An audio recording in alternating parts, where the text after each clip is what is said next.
ഈ വീഡിയോയിൽ നമ്മൾ നോക്കാൻ പോകുന്നത് പ്രൊപ്പഗേഷൻ കോൺസ്റ്റൻസ് ഓഫ് അല്ലെങ്കിൽ wave modes of travelling wave tube ആണ്. അപ്പോൾ നമുക്ക് വേവ് മോഡ് കാൽക്കുലേറ്റ് ചെയ്യാനായിട്ട് ഇലക്ട്രോണിക് ഇക്വേഷൻ്റെയും സർക്യൂട്ട് ഇക്വേഷനും നമ്മൾ എന്ത് ചെയ്യാണ്, സൈമിൾട്ടേനിയസ് ആയിട്ട് സോൾവ് ചെയ്യുകയാണ് ചെയ്യുന്നത്. സോ അങ്ങനെയാണെങ്കിൽ ഫസ്റ്റ് നമ്മൾ എന്തെടുത്തു, ആക്സിൽ ഇലക്ട്രിക് ഫീൽഡ് ഇക്വേഷൻ എടുത്തു. ഈ ഇക്വേഷൻ നമ്മൾ തൊട്ട് മുന്നത്തെ ലെക്ചറിനകത്ത് നമ്മൾ പറയുന്നുണ്ടായിരുന്നു എങ്ങനെയാണ് അത് ഡിറൈവ് ചെയ്തതെന്നുള്ളത്. സോ ആ ഇക്വേഷൻ നമ്പർ 1 ആയിട്ട് ഞാൻ കൺസിഡർ ചെയ്തു. ഇതിനകത്ത് സ്മോൾ ഐ എന്ന് പറയുന്നത് എന്താണ്, ശരിക്കും കൺവെൻഷണൽ കറണ്ട് ആണ്. അങ്ങനെയാണെങ്കിൽ ഇക്വേഷൻ നമ്പർ 1നെ എനിക്ക് ഈ രീതിയിൽ കൺവെൻഷണൽ കറണ്ടിൻ്റെ ഇക്വേഷൻ വെച്ച് റീപ്ലേസ് ചെയ്യാലോ.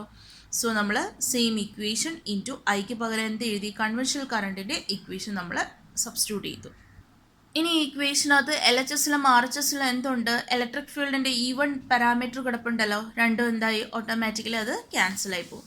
സോ അങ്ങനെ ആയി കഴിഞ്ഞ് കഴിഞ്ഞാൽ ഇനി ആ ഇക്വേഷനെ എനിക്ക് എങ്ങനെ മോഡിഫൈ ചെയ്യാം, ഇപ്പുറത്ത് കിടക്കുന്ന ഡിനോമിനേറ്ററിനെ ഒന്ന് റീഅറേഞ്ച് ചെയ്ത് കഴിഞ്ഞാൽ gamma square minus gamma naught square into J beta E minus gamma the whole square equal to minus J into gamma square gamma naught into Z naught into beta E into I naught divided by 2v naught. Okay, so ഇങ്ങനെ ഒരു equation കിട്ടും. ഇതിപ്പോൾ ഞാൻ equation ഇവിടെ കാണിച്ചേക്കുന്നേ ഉള്ളൂ, in between ഉള്ള steps ഞാൻ എഴുതിയിട്ടില്ല. അപ്പോൾ നിങ്ങൾ ചെയ്യേണ്ട എന്താണ്, തൊട്ട് മുന്നത്തെ സ്റ്റെപ്പിൽ നിന്നും E1 ക്യാൻസൽ ചെയ്തതിന് ശേഷം അങ്ങോട്ടും ഇങ്ങോട്ടും ഒരു റീഅറേഞ്ച്മെൻറ്റ് ചെയ്ത് ഈ ഇക്വേഷൻ ഫോം ചെയ്യുക. ഓക്കെ, സോ ഇൻ്റർമീഡിയറ്റ് സ്റ്റെപ്സ് സിമ്പിളാണ്, നിങ്ങൾക്ക് ചെയ്യാൻ പറ്റും. ഫൈനൽ ഇക്വേഷനാണ് ഇത്. And equate it as equation, name it as equation number 2. ഇനി ഈ ഒരു ഇക്വേഷൻ നോക്കിക്കഴിഞ്ഞാൽ നമുക്കൊരു കാര്യം ക്ലിയർ ആണ്.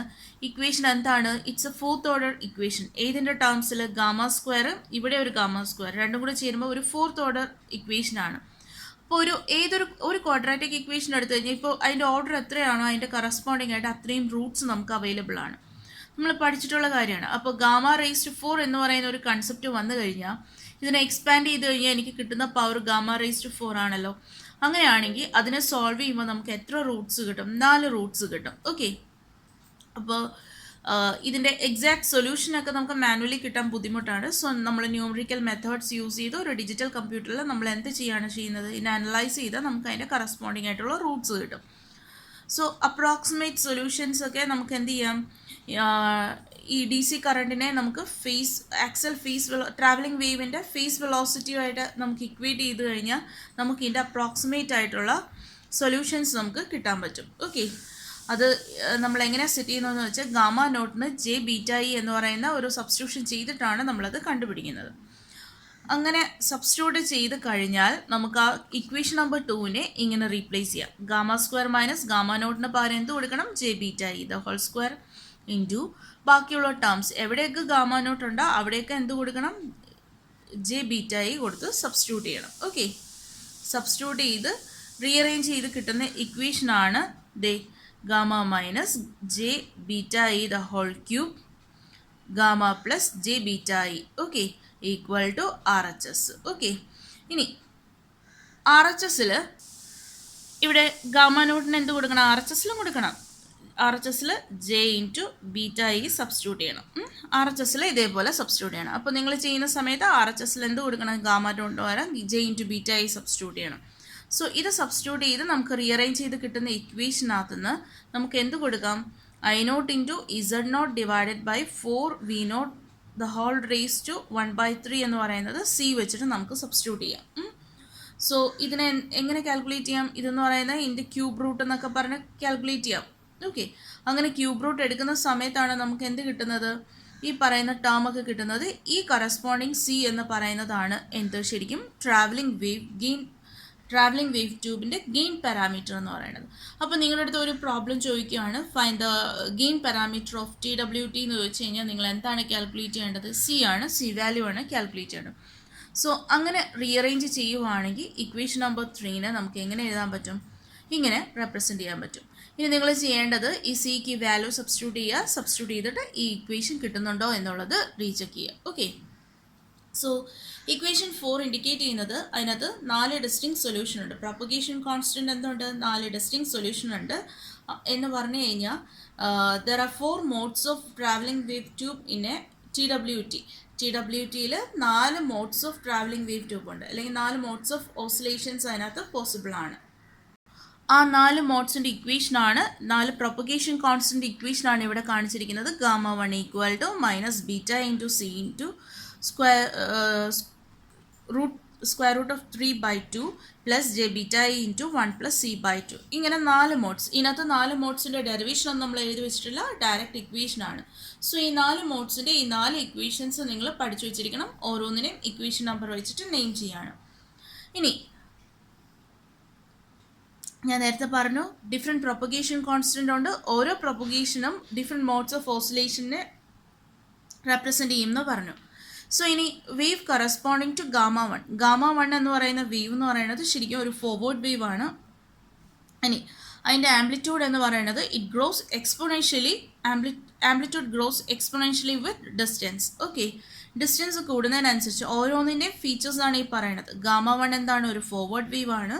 അതിൻ്റെ ആംപ്ലിറ്റ്യൂഡ് ഡിസ്റ്റൻസ് കൂടുന്നതിനനുസരിച്ച് എക്സ്പൊണൻഷ്യലായിട്ട് ഇൻക്രീസ് ചെയ്യും. ഓക്കെ, ഇനി ഈ ഗ്രോയിങ് വേവ് എന്ന് പ്രൊപ്പഗേറ്റ്സ് ചെയ്ത് ഈ എക്സ്പൊണൻഷ്യലി ഇൻക്രീസ് ചെയ്യുന്ന വേവ് ഉണ്ടല്ലോ, അതിനെയാണ് ഗ്രോയിങ് വേവ് എന്ന് പറയുന്നത്. It propagates at a phase velocity slightly higher than the beam velocity. Beam വെലോസിറ്റിനേക്കാളും കുറച്ചും കൂടെ ഹയർ വെലോസിറ്റിയിലാണ് അത് പ്രൊപ്പഗേറ്റ് ചെയ്യുന്നത്. And energy flows from electron beam to the wave. ഈ ഒരു കണ്ടീഷനിൽ ഇപ്പോൾ ഈ ഒരു മോഡ് ഓഫ് പ്രൊപ്പഗേഷൻ ആണെങ്കിൽ എനർജി ഫ്ലോ ചെയ്യുന്നത് ഇലക്ട്രോൺ ബീമിൽ നിന്നും വേവിലേക്കാണ് പ്രൊപ്പഗേറ്റ് ചെയ്യുന്നത്. ഓക്കെ, നമ്മൾ പറഞ്ഞു സ്ലോ വേവ് സ്ട്രക്ചറിനകത്ത് ഈ പറയുന്ന ഇലക്ട്രോൺസും ആക്സൽ ഇലക്ട്രിക് ഫീൽഡും തമ്മിൽ ഇൻട്രാക്ഷൻ ഉണ്ടാവും. അങ്ങനെ ഇൻട്രാക്ഷൻ ഉണ്ടായിട്ട് ഇലക്ട്രോൺസിനെ സ്ലോ ചെയ്തതിന് ശേഷം രണ്ടും കൂടെ എന്ത് ചെയ്യും, ഇലക്ട്രോൺസിന് എനർജി ഈ പറയുന്ന ഫീൽഡ് വേവുമായിട്ട് അല്ലെങ്കിൽ ആക്സൽ വേവുമായിട്ട് എന്ത് ചെയ്യും, ട്രാൻസ്മിറ്റ് ചെയ്യുക ചെയ്യുന്നത്. അപ്പോൾ ഇലക്ട്രോൺ പിന്നീട് റെസ്റ്റിലേക്ക് വരിക ചെയ്യുന്നത്. സോ അങ്ങനെയാണെങ്കിൽ ഈ ഗാമ 1 പ്രൊപ്പഗേഷൻ അല്ലെങ്കിൽ ഗാമ 1 എന്ന് പറയുന്ന മോഡ് ഓഫ് പ്രൊപ്പഗേഷനിലാണെങ്കിൽ ഇതെപ്പോഴും ഫോർവേഡ് വേവ് ആണ്. അതായത് ഈ വരുന്ന വേവ് എന്ന് പറയുന്നത് ഫോർവേഡ് ഡയറക്ഷൻ, മുന്നോട്ട് പൊയ്ക്കൊണ്ടിരിക്കുന്ന ഒരു വേവ് ആണ്. അതുകൊണ്ടാണ് നമ്മളതിനെ ഫോർവേഡ് വേവ് എന്ന് പറയുന്നത്. അത് മാത്രമല്ല എൻ്റെ ആംപ്ലിറ്റ്യൂഡ് എന്ന് പറയുന്നത് നമ്മൾ ആംപ്ലിറ്റ്യൂഡ് വരച്ചപ്പോൾ ഇങ്ങനെ ഒരു ആംപ്ലിറ്റ്യൂഡ് നമ്മൾ ഇങ്ങനെ കൂടി പോവും. ആ എക്സ്പൊണൻഷ്യൽ വേവ് നമ്മൾ വരച്ചതാണ്. ഓക്കെ, സോ ഡിസ്റ്റൻസ് കൂടുന്നതിനനുസരിച്ച് അതിൻ്റെ ആംപ്ലിറ്റ്യൂഡ് ഗ്രോ ചെയ്യുന്നുണ്ട്. സോ നോർമലി എന്ത് സംഭവിക്കും, ഇലക്ട്രോണിൽ നിന്നും ഈ പറയുന്ന വേവിലേക്ക് എന്ത് ട്രാൻസ്ഫർ ചെയ്യും, എനർജി ട്രാൻസ്ഫർ ചെയ്യും. ഓക്കെ, ഇനി ഗാമ 2 എന്ന് പറയുന്നത് എന്താണ്, അതും ഒരു ഫോർവേഡ് വേവ് ആണ്. പക്ഷേ അതിൻ്റെ amplitude decays exponentially with distance. Gamma 2ഉം ഫോർവേഡ് വേവ് ആണ്. പക്ഷേ ഇവിടെ ആംപ്ലിറ്റ്യൂഡ് എന്ന് പറയുന്നത് ഡിസ്റ്റൻസ് കൂടുന്നതിനനുസരിച്ച് ഇൻക്രീസ് ചെയ്യുമായിരുന്നു. ഇവിടെ എന്താണ്, ഡിക്രീസ് ചെയ്യുന്നത് ഗാമ 2ൻ്റെ കേസിൽ. സോ അങ്ങനെയാണെങ്കിൽ decaying wave propagates at the same velocity as the growing wave. വരുന്ന വേവിനെ പോലെ തന്നെ അത് പ്രൊപ്പഗേറ്റ് ചെയ്യും. പക്ഷേ ഇലക്ട്രോൺ ബീമിൽ നിന്നും വേവിലേക്കായിരിക്കില്ല എനർജി പോകുന്നത്, പകരം വേവിൽ നിന്നും ഇലക്ട്രോൺ ബീമിലേക്കാണ് പോകുന്നത്. എന്ന് പറഞ്ഞാൽ റിവേഴ്സ് ഡയറക്ഷനിലായി പോയില്ലേ. നമ്മൾ എപ്പോഴും പറയുന്ന ഇലക്ട്രോണിൻ്റെ എനർജി വേവിലേക്ക് ട്രാൻസ്ഫർ ചെയ്യുക. അതിനകത്താണ് ആ വേവിലാണ് നമ്മൾ RF ഇൻപുട്ട് കൊടുത്ത് ആ സിഗ്നലിനെ നമ്മൾ RF ഔട്ട്പുട്ട് വഴി എടുക്കുന്നത്. പക്ഷേ ഇതൊരു പ്രൊപ്പഗേറ്റിംഗ് വേവ് ആണ്. പ്രൊപ്പഗേറ്റിംഗ് എന്ന് പറഞ്ഞാൽ it is moving in the forward direction. Okay, നമ്മുടെ സ്ലോ വേവ് സ്ട്രക്ചർ ഇതാണെങ്കിൽ അതേ ഡയറക്ഷനിലാണ് ഇത് മൂവ് ചെയ്യുന്നത്. പക്ഷേ എന്ത് സംഭവിച്ചു, ഇതൊരു ഡീക്കേയിങ് വേവ് ആയത് കാരണം വേവിൽ നിന്നും ഇലക്ട്രോൺ ബീം എന്ത് ചെയ്യും, എനർജി അക്വയർ ചെയ്യും. ഓക്കെ, സോ അതാണ് അതിൻ്റെ ഒരു ഫീച്ചർ എന്ന് പറയുന്നത്, അല്ലെങ്കിൽ അതിൻ്റെ ഒരു ഡ്രോബാക്ക് എന്ന് തന്നെ പറയാം. ഇനി ഗാമ 3 എന്ന് പറയുന്നത് ഫോർവേഡ് വേവ് ആണ്. അടുത്തത് gamma 3, it's A forward wave and it's amplitude is constant. Okay, അതിൻ്റെ ആംപ്ലിറ്റ്യൂഡ് എന്ന് പറയുന്നത് റിലേറ്റീവ്ലി കോൺസ്റ്റൻ്റ് ആണ്, ഇറ്റ് റിമെയിൻസ് കോൺസ്റ്റൻറ്റ്. അപ്പോൾ ഇലക്ട്രോൺ ബീമിൻ്റെ വെലോസിറ്റി എത്രയാണോ അതിനേക്കാളും ഒരു പൊടിക്ക് ഹയർ വെലോസിറ്റിയിലായിരിക്കും ഈ പറയുന്ന ഇലക്ട്രോൺസ് പ്രൊപ്പഗേറ്റ് ചെയ്യുക. അങ്ങനെ ഹയർ വെലോസിറ്റിയിൽ പ്രൊപ്പഗേറ്റ് ചെയ്താൽ എന്ത് സംഭവിക്കും, ഇലക്ട്രോൺസിന് ഈ വരുന്ന വേവുമായിട്ട് എനർജി ട്രാൻസ്ഫർ ചെയ്യാൻ പറ്റുമോ, ഇല്ല. So no net energy exchange occurs between the wave and the electron beam. മനസ്സിലായോ? ഇനി നാലാമത്തെ വേവാണ് ഗാമ 4 എന്ന് പറയുന്നത്. So this is a backward wave. അത് മാത്രമല്ല ഇതിൻ്റെ ആംപ്ലിറ്റ്യൂഡ് കോൺസ്റ്റൻ്റ് ആണ്, തൊട്ട് മുന്നേ പറഞ്ഞോണം. പക്ഷേ ഗാമ 3 ഫോർവേഡ് വേവ് ആയിരുന്നു. ഗാമ 4-നകത്ത് ഒരു മൈനസ് സൈൻ കിടക്കുന്നില്ലേ, that indicates it's a backward wave.